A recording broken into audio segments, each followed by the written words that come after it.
하나님께서는 이스라엘 공동체가 이렇게 정의로운 사회가 되기를 바라고 계십니다.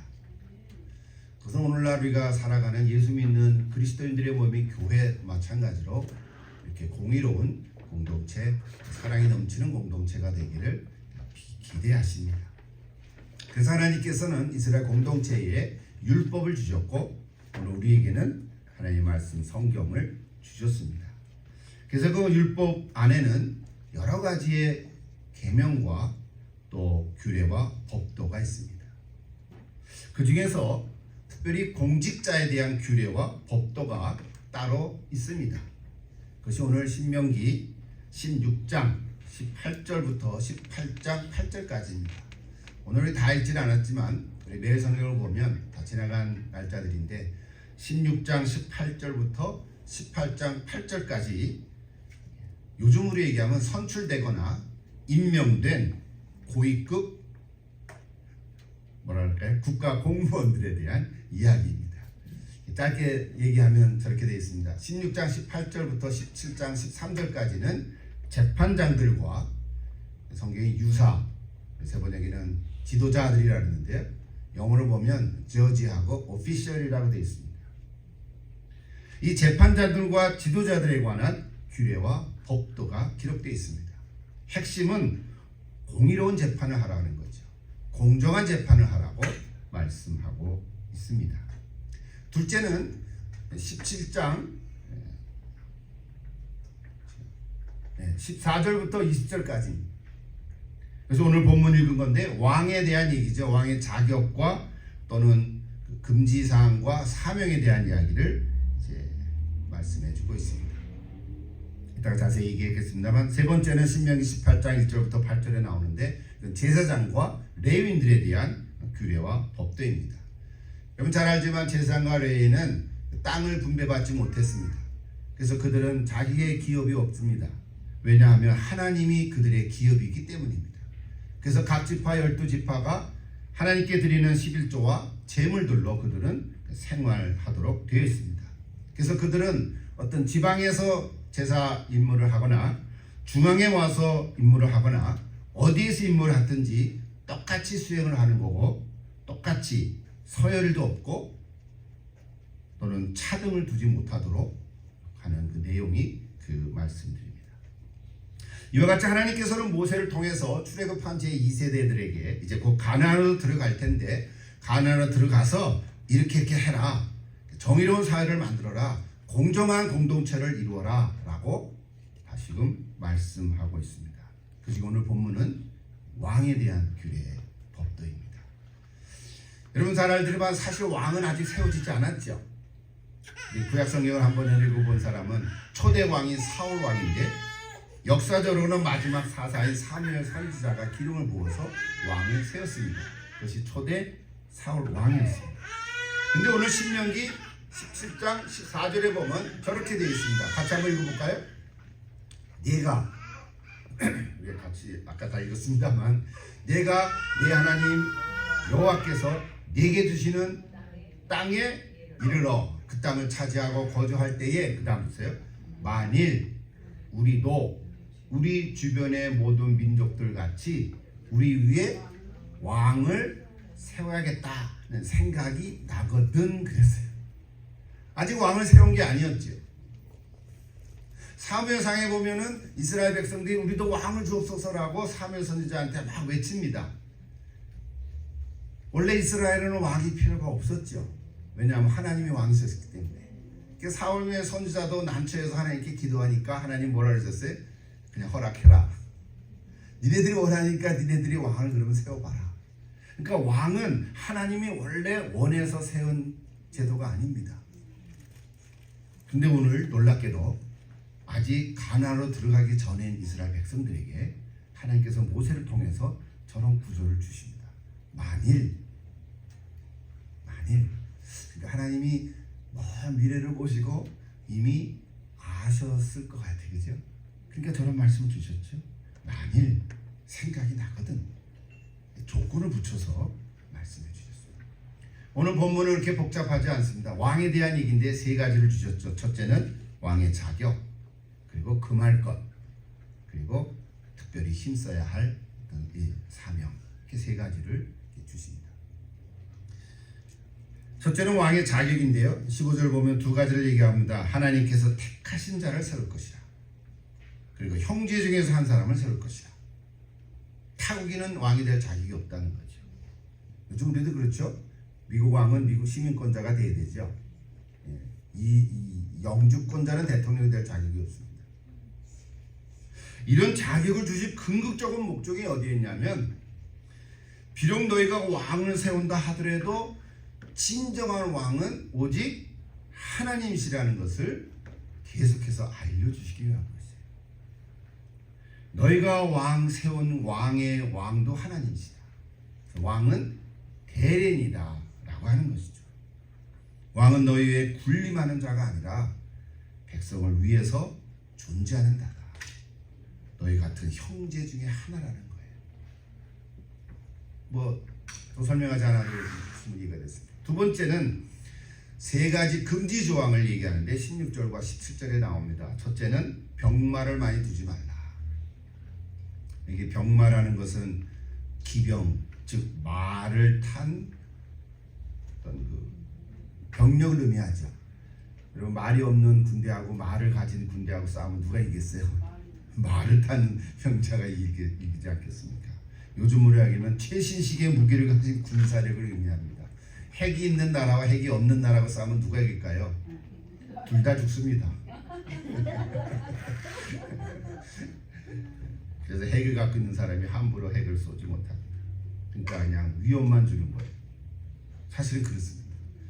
중요한 거는 숫자에 있는데, 그래서 오늘 말을 많이 두지 말라고.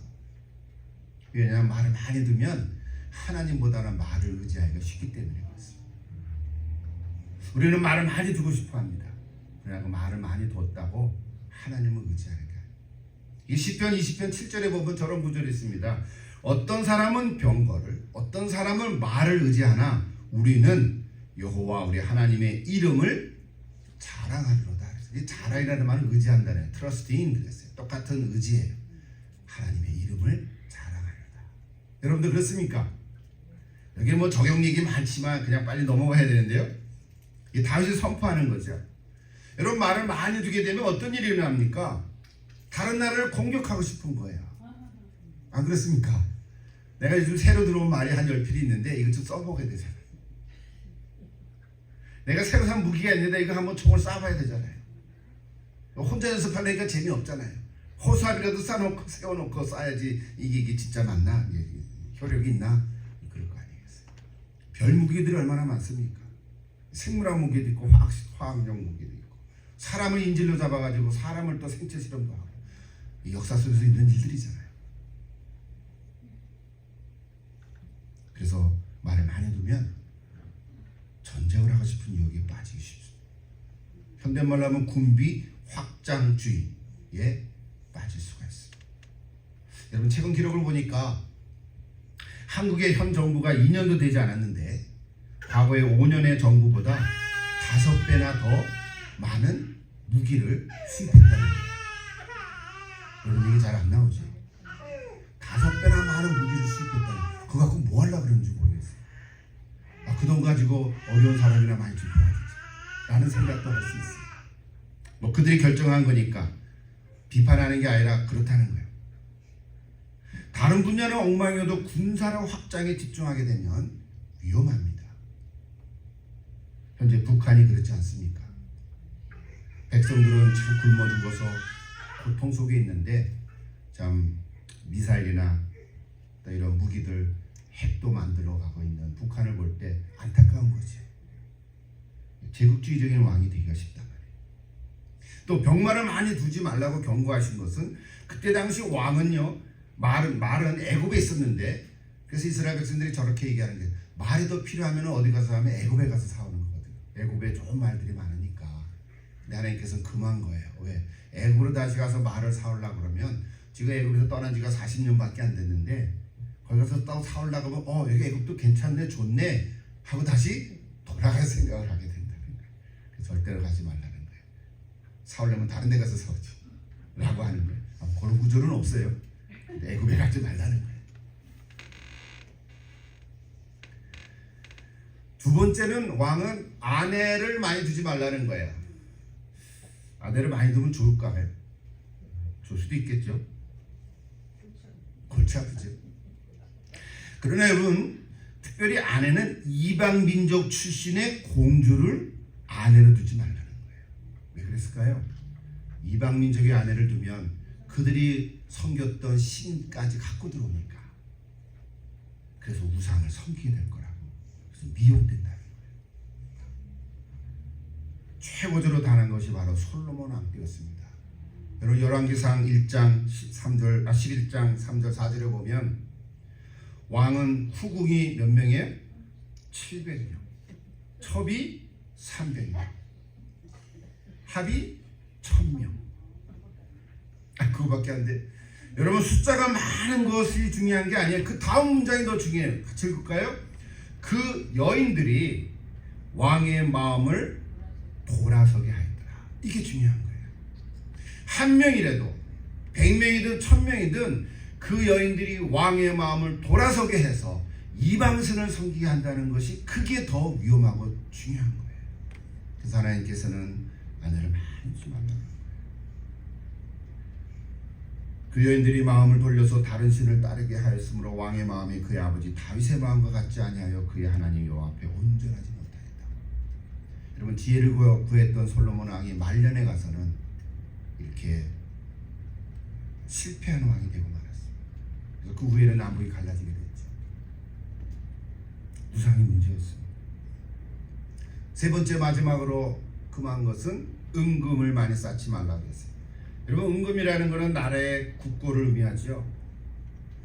나라의 국고가 있어야 되죠. 재정이 풍성하면 얼마나 좋습니까? 그런데 여기 뭐라고 그랬냐면 자기를 위하여. 왕이 자기의 나라를 다스리기 위해서 재정이 필요하고 세금을 걷어서 국고를 채워야죠. 잘하는 일이에요. 그런데 자기를 위하여 왕의 직을 이용해서 자신의 부를 쌓지 말라는 것입니다. 경고죠. 나라의 부국 광병을 위해 세금을 거두고 국고의 은금을 비축하는 것은 필요한 일이지만 그 세금으로 사적으로 마음대로 함부로 사용하지 말라는 거예요.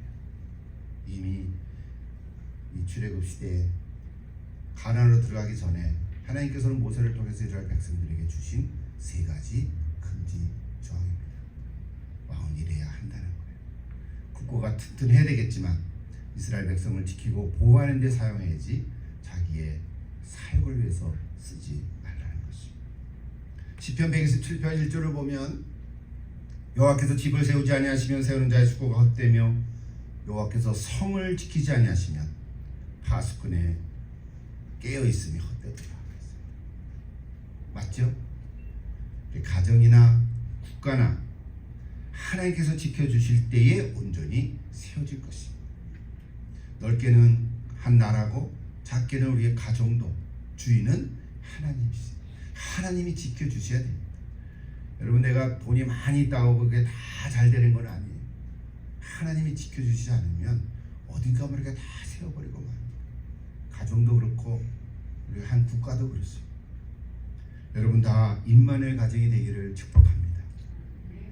자, 마지막으로 힘써야 할 것이 18절부터 20절까지 나오는데요. 자, 먼저 18절 같이 한번 읽어보십시다. 구체적인 표현이 나오는데요. 한번 읽어보십시다. 그가 왕위에 오르거든 이 율법서의 등사본을 레위 사람 제사장 앞에서 책에 기록하라 그랬어요. 재미난 표현이 있어서 제가 소개합니다. 잠깐 머리를 식히면서 단어 공부 하나 할게요. 머리를 식힌다 그랬는데 머리가 또 쥐가 날 수도 있지만 자 보세요. 재미난 단어다. 율법서의 등사본. 등사본이라는 게 복사하는 거죠. 요즘엔 카피 기간이 있으니까 복사가 얼마나 쉬워요. 1분 안에 다 되잖아요. 100페이지라도 자동으로 넣으면 금방 되잖아요. 옛날에는 어떻게 했어요? 일일이 다 써요. 일일이 다 썼어야 돼요. 한자 쓰기 위해서 다 목욕하고 깨끗한 마음으로 그 서기관들이 쓰고 그랬어요. 근데 그 율법서의 등사본이라는 단어가 재밌어서 소개해요. 히브리 말로는 미세네, 토라 이런 단어를 썼는데요. 그것이 70인역에서는 두테로노미온이라는 말로 썼습니다. 이거는 그리스 말이죠. 그러니까 히브리어는 구약 성경이 히브리어로 써 있는데 구약 성경을 그리스 말로 번역한 것이 70인역이에요. 그걸 septuaginta라 그랬죠. 70이라는 숫자가 로마 숫자로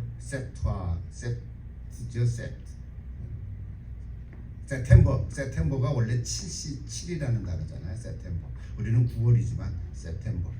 그래서 7월과 8월은 원래 안 들어가 있는데 원래 1년은 10개월인데 줄리우스하고 아우구스투누스가 내 이름을 넣어서 달력을 넣어라 그래서 7월 8월에 생긴 거거든요. 그래서 세템버는 7이고 옥토버는 8이고 그렇게 된 거죠. 디셈버가 10이잖아요.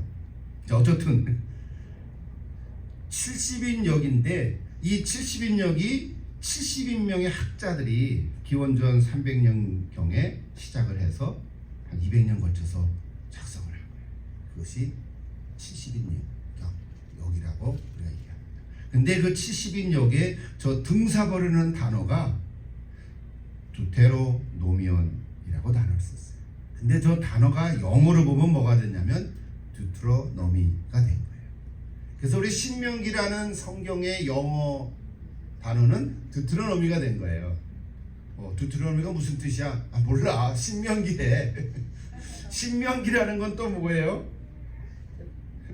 밝히 알려준 말씀이라는 한자 뜻이죠. 근데 두트로노미는 건 이런 거예요. 둘째 계명이다 이런 뜻인 거예요. 둘째 계명. 두트로노미라는 영어의 신명기 단어는 둘째 계명이다. 그러니까 뭐냐면 하나님이 주신 계명이 있고 그 다음 둘째 왕이 힘써야 할 계명. 이것이 둘째 계명이다. 그런 말로 등사본이라는 단어를 쓴 거예요. 자, 이제 잊어먹어도 돼요? 다시 돌아와서 중요한 건 뭐냐면 그 성경을 복사해서 필사해서 가까이에 두고 항상 읽고 묵상하라는 거예요. 누가요? 왕이. 한번 읽고 끝나버리는 게 아니고 한번 들어서 되는 게 아니고 아무리 외웠다 그래도 잊어먹을 수 있으니까 이거를 복사해가지고 왕의 머리맡에 항상 두고 또는 왕의 집무실 왕궁에 또 두고 그래서 늘 보라는 거예요. 뭐를요? 왕이 해야 하지 말아야 할 것들.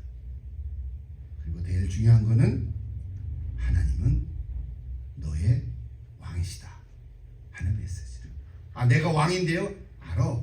너는 이스라엘의 왕이지만 너의 왕은 나다 라고 하는 사실을 오늘 주시는 거예요. 여러분 그때 당시에 고대 이방 민족들 그들의 왕은요 그들이 하는 말이 곧 법이었어요. 그들에게는 법이 없었어요. 왕이 하는 말이 곧 법이었어요. 그렇죠? 여러분 혹시 우리 한국의 조선시대를 늙어먹어서 드라마로 만들고 영화로 만든 게 얼마나 많아요? 왕이 곧 법이에요.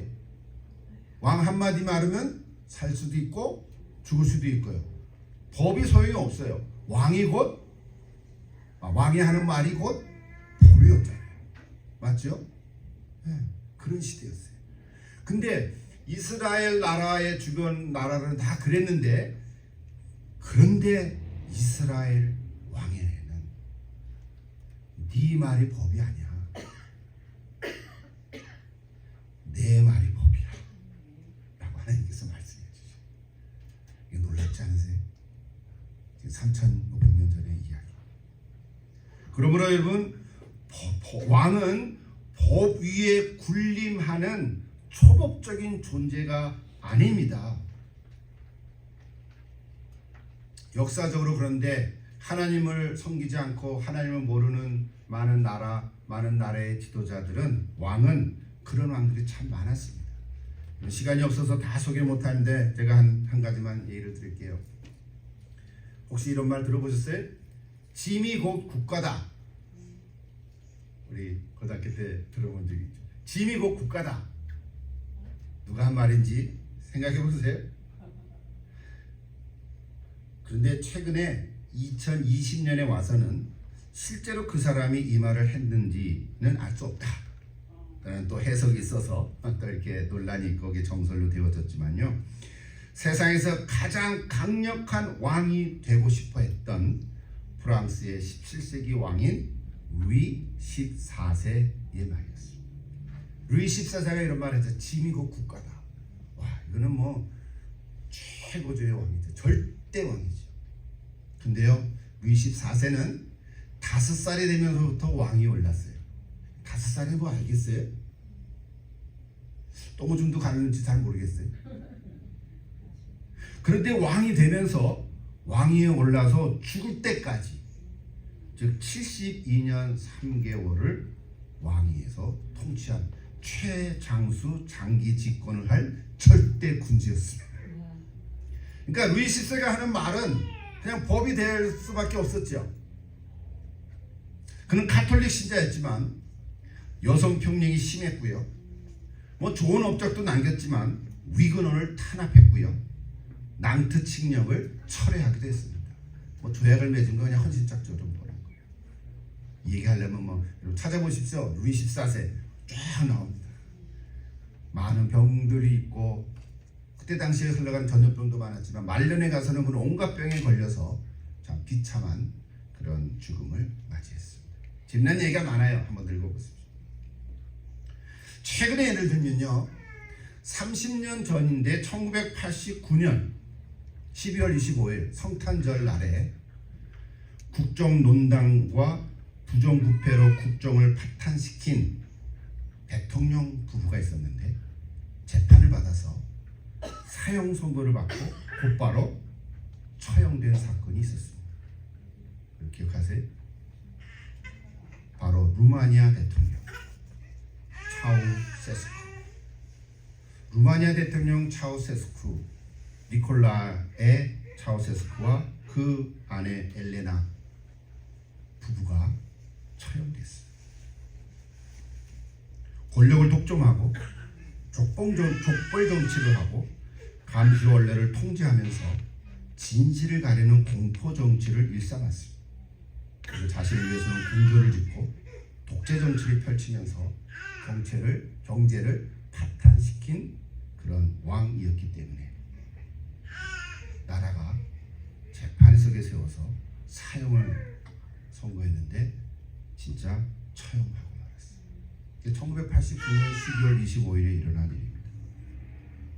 여러분, 법 위에 군림하는 초법적 왕은 옛날이나 중세나 현대나 서양이나 동양이나 어디에나 지위가 무엇이든지 누구든지 일어나고 있습니다. 그러나 이스라엘 왕은 다른 것이었습니다. 이것이 오늘 우리가 배우는 메시지. 이스라엘 왕은 달랐어요. 여러분, 이스라엘이라고 뭐 특별한 뭐 뿔난 사람들이 아니잖아요. 근데 하나님께서 그들에게 율법을 주셨기 때문에 이스라엘 나라 사람들은 못된 부분도 있고 고집이 세지만 그래도 하나님부터 받은 말씀이 있기에 특별히 왕은 이래야 된다고 하는 놀라운 이 메시지를 주었기에 하나님 이스라엘 백성을 지금도 공의롭고 공정한 사회가 되도록 요구하고 있는 것이죠. 그래서 이스라엘 왕이 해야 할 일은 아까 우리 자격 2가지, 금지할 것 3가지, 그리고 특별히 힘써야 할 것 1가지. 그게 뭐냐면 이 율법을 복사해서, 그러니까 필사해서 가까이 두고 항상 읽고 묵상하고 행해라고 하는 이야기. 이렇게 한 왕은 성경이 선한 왕이라고 평가했습니다. 죄를 지었지만 그래도 다시 말씀으로 돌아와서 회개하면 하나님 회복해 주셨습니다. 우리가 사는 다른 사람도 얼마나 못된 죄를 범했습니까? 그 죄 목록을만 보면 세상에 그런 죄를 지은 사람이 어디 있으면 일반 백성도 그렇게 안 했을 텐데 왕이니까 또 했겠죠. 그런데 다윗 왕은 철저하게 참여하고 통회하고 회개했기에 하나님 마음에 합한 사람이라고, 죄를 많이 지었지만 선한 왕이라고 평가해 주고 있습니다. 자, 그러므로 이렇게 해주실 때 이 약속의 말씀이 나옵니다. 마지막 20절입니다. 같이 한번 읽어볼까요? 그리하면 그의 마음이 그의 형제 위에 교만하지 아니하고 이 명령에서 떠나 좌로나 우로나 치우치지 아니하리니 이스라엘 중에서 그와 그의 자손이 왕위에 있는 날이 장구하리라. 네. 자, 왕이 이렇게만 하면 교만하지 않게 될 것이고, 그 다음에 좌로나 우로나 20절인데 좌로나 우로나 치우치지 않게 하리라. 그리하면 이스라엘 중에서 그의 후손이 너의 후손이 왕이 대대로 유지되리라 약속해 주셨어요. 제가 조금 살을 붙였지만 오늘 본문의 말씀은 이것이에요. 잘 이해하고 들었을 줄로 믿습니다. 여기서 설교를 끝나면 우리에게 주는 메시지는 없죠. 그래서 남은 한 10분 동안 그러면 오늘 이 본문을 읽으면서 나는 왕이 아닌데, 여러분 왕이 있습니까? 여러분 왕입니까? 여러분 집에서는 왕입니까? 우리는 왕이 아닌데 오늘 저 말씀을 내게 어떻게 적용해야 할까? 그 질문을 던지면서 오늘 우리에게도 주신 하나님의 메시지가 있는 줄로 믿고 기도했습니다. 왜냐하면 우리는 신앙의 관점에서 보면 뭐라고 표현하죠? 우리는 왕 같은 제사장이다. 왕은 아니지만 왕 같은 이라 했어요. 왕 같은 제사장. 이제는 왕이 없죠, 사실은. 그러므로 작은 공동체인 가정이나 혹은 주님의 몸된 교회에서 우리는 다 왕 같은 제사장 역할을 하고 있습니다. 여러분 다 지도자들입니다. 그러므로 이 본문은 오늘 우리에게, 저와 여러분 한 사람 한 사람에게 적용되는 말씀으로 받을 때 하나님의 은혜가 있을 줄로 믿습니다. 그 중에 오늘 하나, 좌로나 우로나 치우치지 말라. 제가 오늘 본문 말씀을 몇 번 읽으면서 왕의 얘기인데 설교하러 할까 말까 해마로 제 아내한테 얘기했더니 힘들면 다른 거 좋은 본문으로 해. 그럼 어때? 그래서 그럴까? 뒤져보기도 했는데, 그래서 기도하면서 그냥 정한 거니까 하자 하면서 마지막 구절에 좌로나 우로나 치우치지 말라. 저 구절을 통해서 하나님이 주시는 메시지 듣고자 합니다. 여러분 좌로나 우로나 치우치지 않으려면 어떻게 해야 되나? 이거 질문이고 그 답은 이미 다 나와 있죠, 사실은. 굳이 설명을 붙이지 않아도 될 거예요. 핵심은 어디서부터 시작돼요? 하나님은 나의 왕이시다. 여러분 따라해 보십시오. 하나님은 나의 왕이시다. 맞습니까? 싫습니까? 내가 왕인데 하나님이 나의 왕이라니. 오늘 저 기준은 하나님이 나의 왕이다. 결론부터 얘기하면 뭐예요? 나의 왕이신 하나님을 잊지 마라.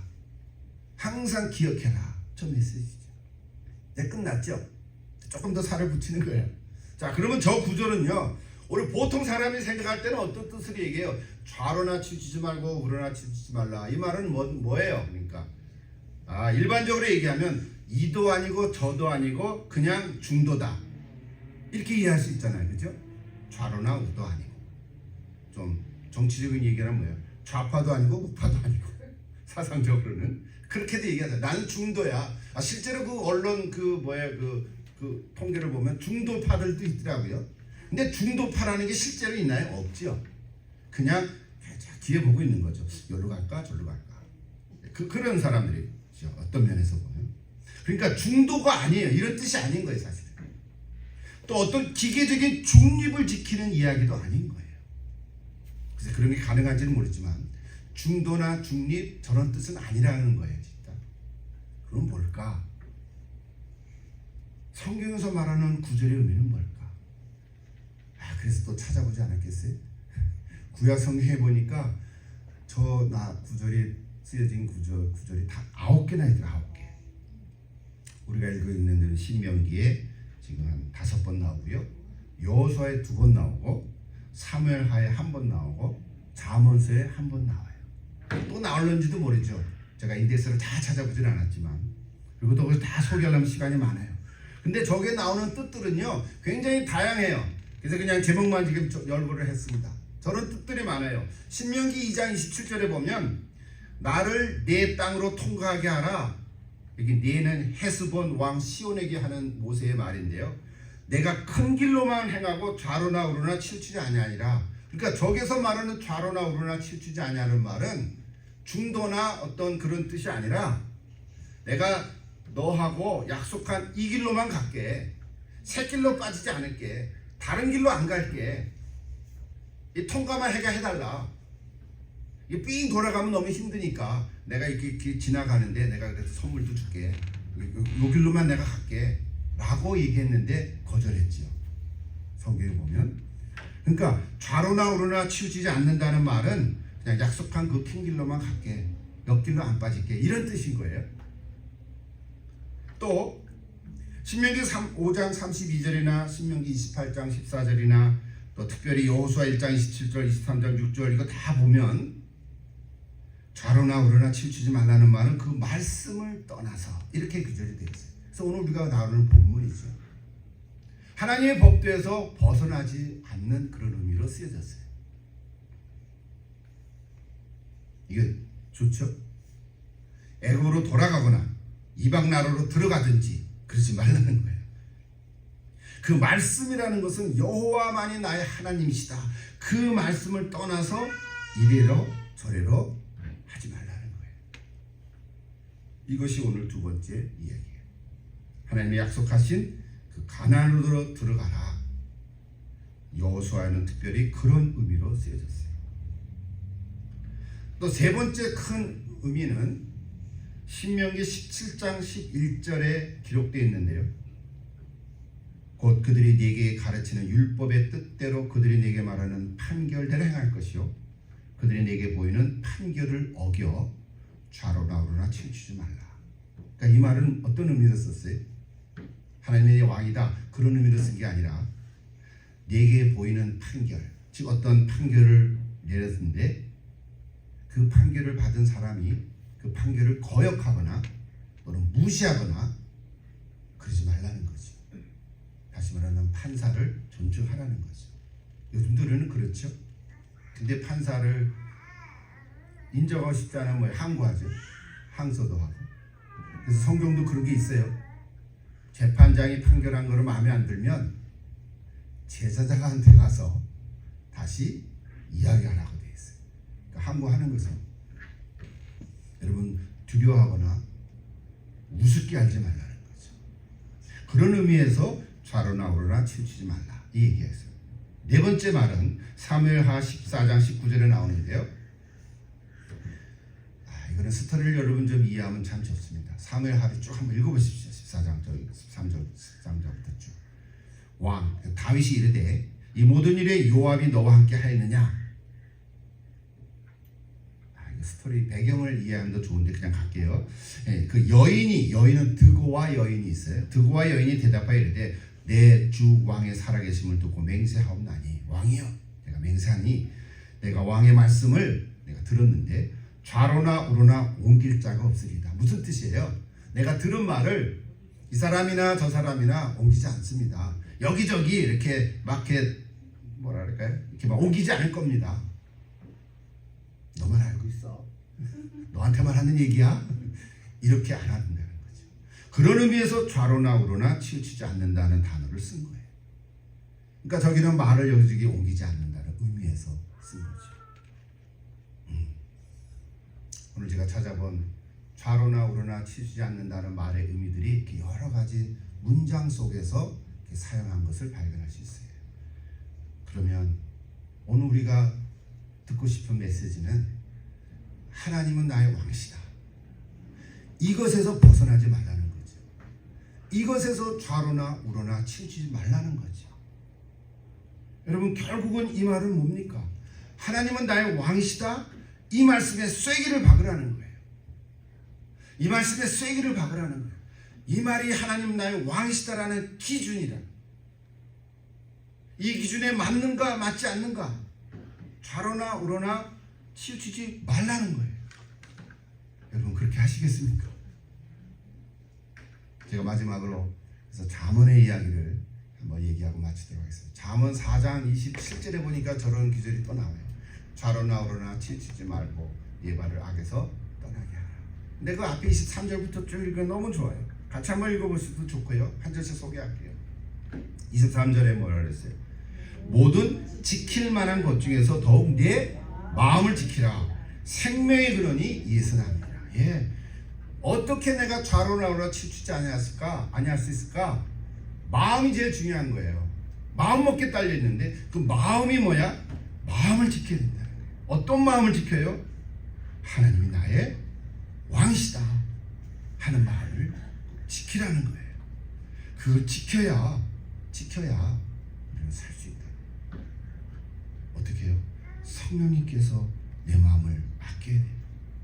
오늘 하여튼 눈을 뜰 때 저는 어제 조금 늦게 잤어요. 뭐 이렇게 마무리하고 막 오늘 설교가 제대로 안 풀려가지고 그냥 끙끙거리다가 그래서 이제 이게 적용거리에 이게 좀 몇 가지 나왔는데요. 새벽에 잤다가 아침에 깨면서도 성령님 오늘도 나를 다스려 주시옵소서. 내 입술을 주장해 주시옵소서. 내가 설교를 준비하자니 말씀을 통해서 성령께서 말씀해 주시옵소서. 우리 듣는 성도님들이 이 말씀을 쐐기처럼 받게 해 주시옵소서. 하나님이 나의 왕이시다. 이거 얼마나 수없이 많이 들었습니까? 그러니까 우리 찬양도 하고. 근데 이게 마음을 지키는 게 이게 시작인 거예요. 하나님 오늘도 내 마음을 다스려 주시옵소서. 이렇게 기도하십시오. 두 번째는 뭐예요? 입. 24절에 구부러진 말을 네 입에서 버리며 비틀어진 말을 네 입술에서 멀리하라. 여러분, 입과 입술의 이야기는 말을 조심하라는 거죠. 구부러진 말을 버리고 삐뚤어진 말은 멀리하라는 거예요. 어떻게 해요? 말은 생각으로부터 나옵니다. 그러므로 말하기 전에 조금 생각 먼저 해보십시오. 이게 쉽지는 않아요. 말을 알기는 하는데 말부터 휙 나올 때가 얼마나 많습니까? 감정 때문에 말이 훅 튀어나오면 또 실수할 수도 있죠. 머리는 알되 입을 다스리기가 쉽지 않아요. 그러므로 습관이 돼야 돼요. 성령님께 맡기십시오. 세 번째는 눈입니다. 4장 25절에 내 눈을 바라보며 내 눈꺼풀을 내 앞에 곱게 살펴라 그랬어요. 이런 눈은 모든 정보가 들어오는 창이죠. 눈으로 들어오는 창이. 그래서 소경은 손으로 만지는 정보를, 귀가 그래서 밝게 됩니다.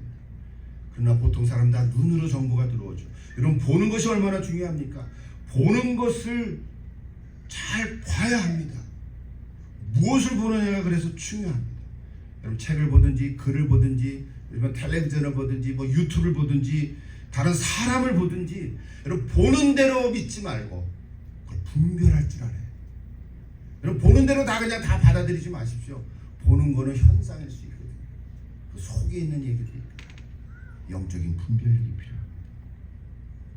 왕이 나의 하나님이시다. 보는 것이 거기에 맞는지 맞지 않는지를 분별해야 합니다. 마지막 발이 나와요. 발. 4장 26절에 네 발이 행할 길을 평탄하게 하며 네 모든 길을 든든히 하라. 여러분, 발은 죄가 없습니다. 발이 무슨 죄가 있나요? 발이 스스로 알아서 가나요? 아니죠. 내 생각에 의해서 발이 움직여지는 거 아닙니까? 발이 잘못된 데 간다고 발을 잘라버리면 됩니까? 아니죠. 발은 죄가 없어요. 명령한 대로 움직일 뿐이죠. 그러므로 가지 말아야 할 곳을 가지 않고, 그러기 위해서는 꼭 가야 할 곳은 가야 하고, 그러기 위해서는 오늘 하나님은 나의 왕이시다, 이 말을 꼭 마음에 새기라. 할렐루야. 여러분은 다 아는 얘기인데 오늘 이 말씀을 통해서, 신명의 말씀을 통해서 확인하는 것입니다. 꼭 가야 할 곳은 어디예요? 오늘 예배 드리러 오는 거예요. 오늘 집사님 오셔서 얼마나 좋은지. 멀리 계시니까, 멀리 계셔도 그 근처에 있는 또 예배도 참여하십시오. 멕시칸들이 드리는 교회가 있을 거 아닙니까? 미국 교회들 가서. 오늘 날씨가 참 좋은데 여러분 놀러 가지 않고 이곳에 와서 하나님께 예배 드리는 거 잘하시네. 하나님께 기뻐 받으시지 않겠어요? 자, 오늘 설교의 적용은 좀 엉뚱한 곳으로 흘러간 것 같습니다. 자, 신명기 17장의 본문은 이스라엘 왕의 자격, 그리고 세 가지 금지사항, 그리고 꼭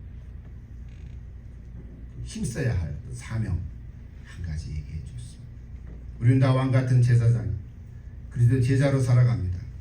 실제적인 삶의 현실 속에서 우리도 좌로나 우로나 치우치지 않게 되기를 기도합니다. 하나님 외에 다른 신을 섬기지 않는 것입니다. 전에도 언급했지만 10계명 제1계명만 확실하면 나머지 2계명부터 10계명은 잘 따라올 줄로 믿습니다.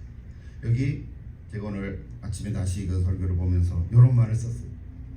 제1계명이 뭐예요? 하나님 외에는 다른 신을 섬기지 말라. 요게 100%가 돼야 됩니다. 99%가 돼도 안 됩니다. 99.99%가 돼도 안 됩니다. 100%가 돼요. 그렇다고 또 나는 120%가 돼도 안 됩니다. 120%가 돼도 큰일 납니다. 그러면 제2계명을 범하게 됩니다. 하나님도 섬기고 다른 것도 섬길 가능성이 있거든요. 요게 하나님이라고 우상을 만들 가능성이 있거든요. 제 계명은 딱 100%가 돼야 됩니다. 99% 돼도 안 되고 101%가 돼도 안 됩니다. 이 숫자로 얘기했는데 무슨 말인지 감을 잡으셨죠? 하나님은 나의 왕이십니다. 이거 과장되면 안 됩니다. 과장되면 거짓된 신, 가장된 신, 또 신도 아닌 것을 신처럼, 신도 아닌 것이 신처럼 둔갑해서 우리에게 다가올 때도 있어요. 거기에 넘어가는 사람들도 얼마나 많습니까? 이단들도 많고. 이제 그만하라 그러는데 이게 꼭 100%여야 됩니다. 꼭 100%여야 됩니다. 하나님 나의 왕이시다. 제 10계명 1계명은 딱 100%가 되어야 그 다음에 2계명부터 10계명까지 따라올 수 있어요. 여러분 부모를 우리가 공경하지 못할 때도 있고요. 미워할 때도 있고요. 거짓말할 때도 있어요. 그러나 그런 것들을 회개하면 돌아올 수 있거든요. 그렇지 않습니까? 그래도 제 1계명만큼은 100%로 돼야 됩니다. 여러분 그렇게 되기를 간절히 축복합니다. 여러분의 입에 파수꾼을 세우시고 여러분의 눈을 밝게 뜨게 하시고 여러분의 발을 삼가시면 하나님께서 함께 하실 줄 믿습니다. 여러분 축복하실 것입니다. 험한 길을 간다고 해도 우리 주님께서 함께 하시니 빛 가운데로 걸어갈 것이고요.